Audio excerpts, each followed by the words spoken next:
Hello, 1, 2.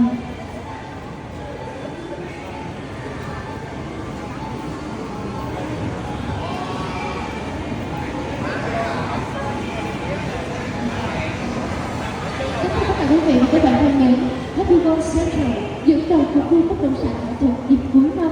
Theo bản tin thị trường bất động sản nhà ở thành phố Hồ Chí Minh vào phiên khởi động tháng 10 năm 2023, Bình Dương đang dẫn đầu về nguồn cung mới